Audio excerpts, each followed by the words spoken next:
Welcome to the Industrial Talk Podcast with Scott McKenzie. Scott is a passionate industry professional dedicated to transferring cutting-edge, industry-focused innovations and trends while highlighting the men and women who keep the world moving. So put on your hard hat, grab your work boots, and let's go. All right, welcome to the Industrial Talk Podcast. We are broadcasting from IoT Solutions World Congress live from Barcelona. Food's great here, by the way. And it's brought to you by those wonderful people at Industrial Internet Consortium. That's iiconsortium.org, iiconsortium.org. And you're saying to yourself, Scott, why would I want to be able to go out there? You know what? You need to get engaged with IoT. You need to understand AI. You need to understand all of the things that are taking place with Industry 4.0 and how it's impacting your life. And you're saying, hey, I don't know how it's impacting. It's going to impact your life, and it's in a positive way. So find out more. Go to consortium.org and find out more, and it's free, so no excuses, okay? We've got he's a rock star in this world of AI. His name is Wael Diab. Did I get that right? Yeah. And we're going to talk AI in this session of Industrial Talk Podcast. How you doing, Wael? I'm doing great. It's good to see you again. One of the highlights of this week for me. We're going to wrap it up right now. Thank you very much. It's great. I was excited about talking to you again, because last year we were talking about all the AI stuff, and it was blowing my mind. But now this year you have another year under your belt, and progress and all that good stuff. And let's talk a little bit about. You gave up three components. One is AI Forum, the IIC AI, and how IIC is working in the AI world, and then finally the one that I'm always interested in are the standards and how you define that. So. First off, let's, for the listeners out there, give us a little background on who you are, where you come from, and all that good stuff, and then we're going to go into it. Yeah, so my name is Wael Diab. I'm going to talk to you today. I'm from the U.S., so live in the San Francisco Bay Area, and I'm going to talk to you today within a couple of capacities. One is I'm one of the chairs for the AI Forum. This is its second year. The other is I'm on the steering committee of IIC, and run the Industrial AI Task Group as its chair. And then finally, I also chair the ISO and IEC standards group on AI called SC42. So we can. I think you're a father and a husband. And That's true. And actually, I went to a Barcelona game yesterday. So I was able to time to go to a Barcelona match, man. Was that cool? It was awesome. Yeah, and I managed to get my 3-year-old a shirt with his name on it. So they do that there? Yeah. That's pretty cool. It's pretty awesome. That is cool stuff, man. Was it a lot of energy? Tremendous. They won by 5-1. You know. Who were they playing? What's the match? It was another team. Real. I'm gonna butcher the name. Okay, don't worry about it. Nobody's gonna hold you to it. But so let's go on down. Let's talk a little bit about. We're here at IoT Solutions World Congress, second year of the forum, which is really interesting to me because you've got a lot of work to do. And I mean, you're pulling in a lot of thinkers, right? But you got a lot of work to do. So we have a tremendous team. The program committee we put together for AI is probably one of the biggest ones for any of the individual tracks. There's two of us that chair it, myself and my colleague Eddie Lungasari, and then we had about 7 people on to pull the program together. So it's pretty extensive. It's a full, every day we're going until about 6 or 7 in the evening, and then we've 2 days, and then we've got the half day on Thursday, like everyone else. So, but it's back-to-back stuff. We've had our opening, I think, was standing room only in the forum. You know, so everybody's thinking about it and where it's going, what's going to happen. I mean, it's just, it's to a certain extent, it's less about, everybody has questions. Everybody's got something to bring to the table. Yeah. The nice thing about the forum is we get to be more flexible and fluid in terms of how we set it up. So we have a section that's dedicated to industrial AI applications. We have a section dedicated to consumer-facing AI applications. We've got a section on what the industry and the standards landscape looks like. We have a section dedicated on what the ethics and societal concerns are. And we also have a section at the end of looking forward, both what the program committee, so Eddie and I will co-moderate with our own team that put the program together, where they think this, how it's been, what they've learned, and where they think it's going to go for next year. So we're very excited.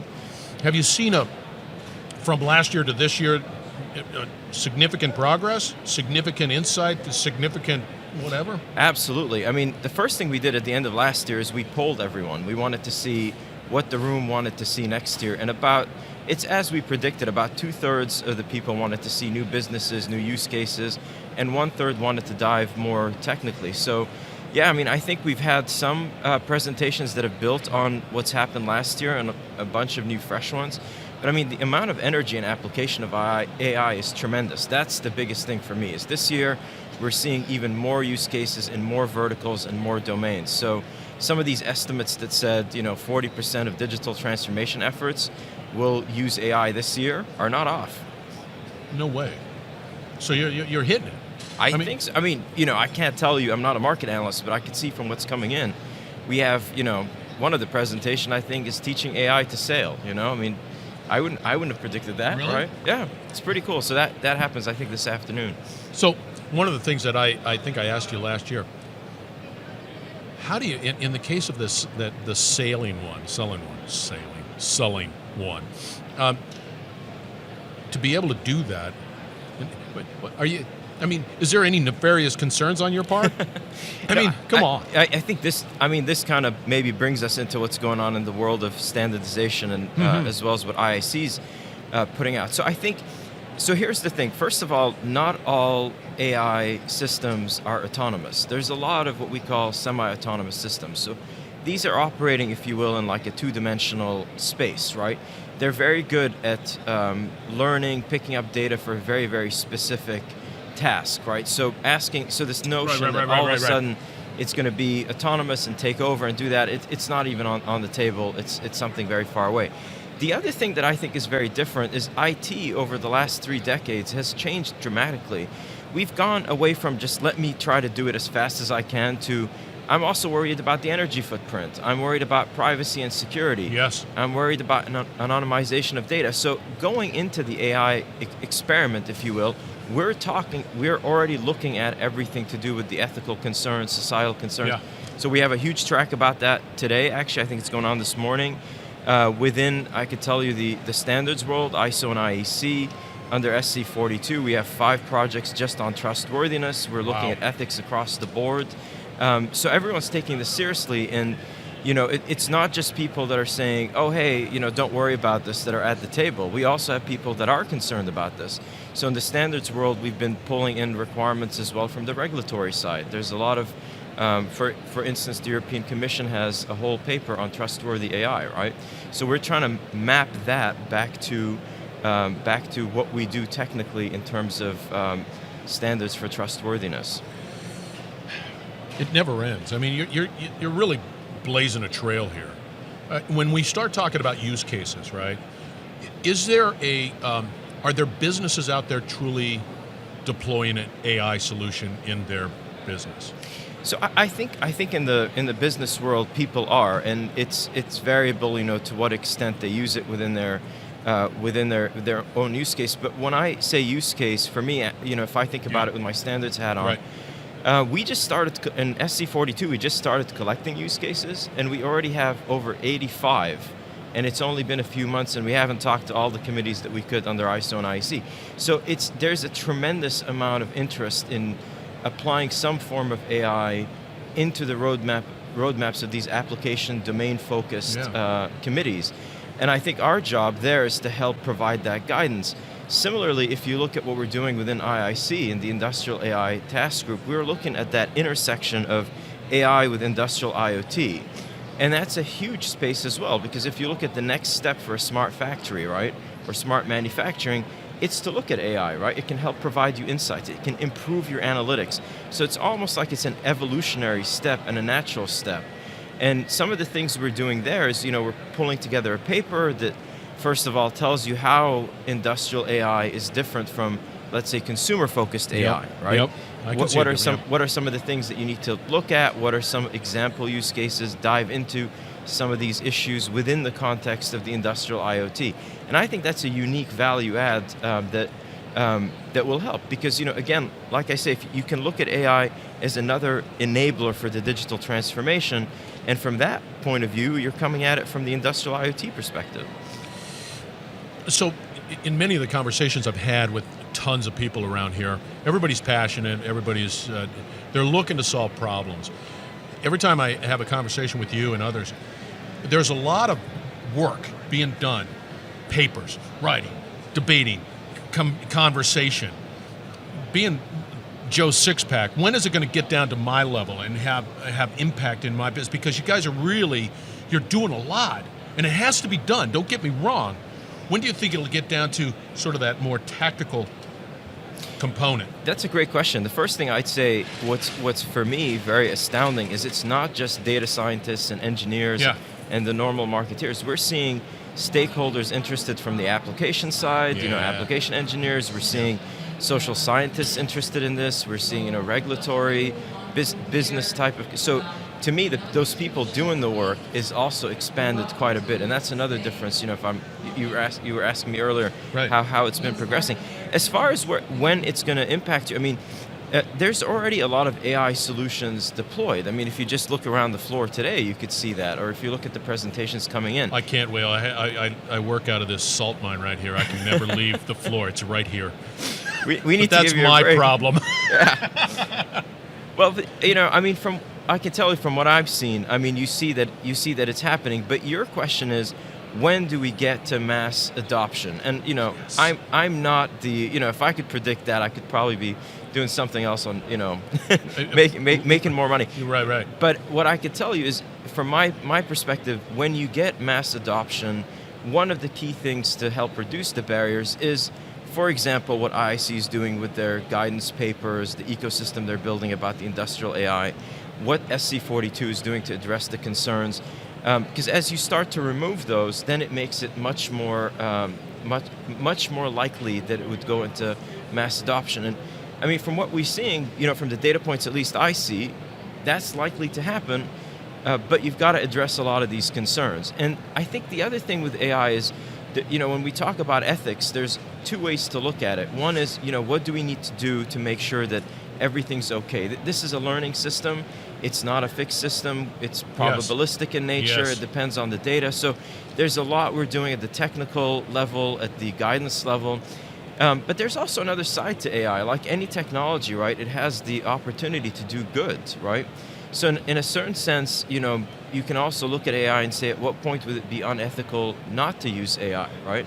And I think that's an interesting point. You're right. You're right about that. Never thought of it that way. So it's striking that right balance between, we absolutely cannot do something that ignores the needs and what we're hearing from society, end customers, users of AI that are saying, look, we need to make sure that it's trustworthy in all of those components, transparent, explainable, controllable, ethically aware, societally, addresses those concerns. But we also need to look at the requirements and barriers for wide adoption, right? How can we ensure that the domain folks that may not be as familiar with the technical parts of AI, but are familiar with their own technical perspectives, how can we make it come together? How do you deal with, I understand the role of IIC, I understand your role, I understand events like this are real important to bring a collaborative, collegial type of environment together, but it goes on all year, but now you bring everybody together and you have that dialogue.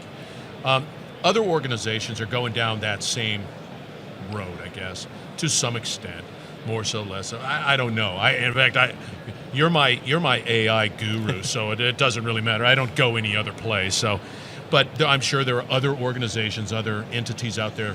How do you begin to bring in that thinking, those thoughts? Yeah, that's a great question. I mean, the first thing that I would say is I think it's fantastic that there's other organizations looking at AI, right? I mean, there can't be, in my opinion, there can't be enough focus on such an emerging technology that has, it's going to impact the way we live, work, and play, right? Yeah. And by the way, that also goes to your point about, how do we see the adoption going? The more of these organizations that are looking at it, that's an indicator that's going to pick up. So I think both, to me, it's all about perspectives. So you have some organizations that may be more looking at, real world deployment, like, for example, the forum here, we're talking to people that have real use cases they want to share, some of their ideas, perspective on perhaps the same topics or subtopics, but from that point of view. when we look at the standards point of view in the world, I mean, we're looking at something that could be more broadly, horizontally used by a variety of stakeholders.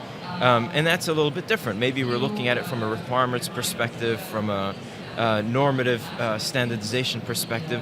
And then we have, other alliances in between that are looking at, how do we provide guidance? How do we remove some of these requirements that are hard to distill or translate them into something that people can use? And by the way, let's not also forget, we've got a lot of tremendous open source communities that are doing great work in AI. And to me, it's ensuring that you have an ecosystem is a good thing, right? I don't think whether it's IIC or SC42, we should just be saying, we're the only ones doing this, right? I think what we should be saying is we're helping enable the full ecosystem and the collaboration between all these organizations to really almost amplify those different perspectives. So let's say I'm a newbie, right? And I hear what you're saying. I don't know how it will impact, but I need to be engaged some way, shape, or form. What recommendations can you sort of provide me on saying, hey, if you want to understand a little bit about what's going on, where it's going, some of the challenges and how it will impact, where would I go? I mean, I would, depending on your time and your interest, that would be my first question, right? There's many different avenues to go in. I think a show like this, like the AI Forum, is a fantastic way, if you want to just get your feet wet. Actually, one thing I forgot to mention is we've been running these workshops before the show starts on Monday. So we did a 3-hour workshop yesterday, and we built it up, with, again, Eddie and I chaired that, and we built it up so we had 3-4 presentations, and then we had a panel discussion bringing people in. That was very interesting because you had some people that were either really engaged from one particular aspect or just new to the whole thing. Interesting. And last week, this is another good example, I went to the IEC general meeting, and they have a program for young professionals. So these are folks that are under 35, they're nominated from their own countries, and they, they get to see IEC, and one of the things they have is workshops. So I did a 3.5-hour workshop on AI where we broke it up into, here's some, I would talk for a little bit, here's a topic, break up into your own subgroups, come back together, and that was fantastic. I think today, like I said, you go into the forum, you could see that. If you get on the website of IIC, that's one very easy way. You could see the white paper and framework we published on industrial analytics. We touch on AI. Next year, we're going to be publishing a whole white paper just dedicated on industrial AI, and that's all open. Once we publish, we post that. You can read it. Done. Right. Puts your feet wet. You want to be more engaged on the standard side. There's a whole variety of organizations, including 2 SC42 through the national body. So I think there's plenty of opportunity to engage. My recommendation would be first, kind of maybe do a little bit legwork of asking yourself what is it that you would like to do. So this is where I would like to see. By the way, we are broadcasting live from IoT Solutions World Congress, and you can hear a gentleman in the background. I don't know where that gentleman's coming from. Oh, he's to my right, so bear with us on that one. It's not a big deal. That's what this is all about. It's the consolidation. So you can't, AI alone, just standing alone, it just stands alone. It needs to be adopted, and here at the IoT Solutions World Congress, you're talking IoT, you're talking AI, you're talking blockchain, you're talking other technology, security, and so on. And it really runs across all of those it has to. It's not a standalone. It's a concept in a sense. It's like, okay. It's like you've almost seen the first slide in every deck that I've ever showed. Oh, really? You're absolutely right. I mean, I start by saying this is all enabling the digital transformation. It has to. That's what it is. And when you think about the digital transformation, digitalization, whatever your favorite word is, I think what we're talking about is taking IT and doing two things with it. One, going across different verticals, as you said, and the other is to go deeper into the vertical, meaning that if you look at IT tools from 20, 30 years ago, it was, word processing tools to help, right? Then it was email, right? Right. And it was telecommunication. Now we're providing insights in terms of what your operations are doing, and perhaps, seeing how you met your KPIs, and perhaps predicting what your KPIs should be looking forward. So it's this depth and breadth that it happens. But you're absolutely correct. Yeah. It cannot happen by itself. You need to engage the the domains and see their needs. And every domain is a little bit different. And I think that's what makes it exciting, frankly. But it's like everything is different here. I mean, you cannot generically, I mean, maybe there's like a sliver of the ability to generically apply something to something, but everything has a unique application to their operations, to solving problems, whatever it might be. Everything is unique. You're not going to get a one-size-fits-all solution. It's just not. It's very difficult, but that's why you have some of the best minds in the world here this week. I think it's kind of, there are certain things that I look at it as peeling the onion. So the IT components, one of the challenges, whether it's IoT or AI, is we're trying to make them as horizontal as possible, right, to go across. Now, will that mean that they're exactly the same in each instantiation? No, but perhaps, there's a part, here's a good example. Take trustworthiness of IoT or AI. Right. In some applications, you're going to be more worried about data anonymization. In others, you might be more worried about inherent bias. In others, you might be more worried about, for AI, like eavesdropping. It may be more on safety. But it's not like they're different. There is a superset of these, and it's kind of, what's your flavor? It's kind of like going into your favorite ice cream store and saying, I want more of this versus this. Right. So that's what we're trying to do, and we use these tools like use cases, application guidance, frameworks, and architectures to do that and make as much of a convergence. The next step is you start looking at domain-level requirements, and there it is fair to say that if you're in a medical field, for a variety of those sub-applications, there's going to be some similarities and some differences. And finally, you get to that unique use case, right? And I think as you peel that onion, you try to build as much commonality in there. Not only does it help the vendors and the users it helps the architects, right? It does. I mean, it's tough to create everything on the fly once, one and done type stuff. Well, we're going to have to wrap it up. All right, listeners out there, that's Wael Diab. That's Wael Diab. He's brilliant. He's a rock star in the AI. He is your AI Sherpa. Thank you, Scott. Hope to see you again next year, and maybe we'll get you to go to Barcelona again. It's one of these things. I'm telling you, I'm in the salt mine right here. Hey, are you active on LinkedIn? Yes, I am. Reach out to him. You will not be disappointed. Figure this out. You got to get engaged. You got to be engaged with what's taking place here at IIC. That's the Industrial Internet Consortium. Go out to iiconsortium.org. That's iiconsortium.org. Find out more. There's a lot of work out there that is free for the people. But you can't even complain about that. It's awesome. Yeah, if you're even contemplating with the what to do in IoT, that is your one-stop shop. Go there first. That's iiconsortium.org. And once again, we're broadcasting from IoT Solutions World Congress here in Barcelona. And to my left, that's Wael, man. Thank you very much for joining the Industrial Talk Podcast. We're going to have incredible interviews just like this one because I'm not the sharpest tool in the shed. Wael is, but not me. So anyway, stay tuned. We're ready to go. Thank you very much for joining.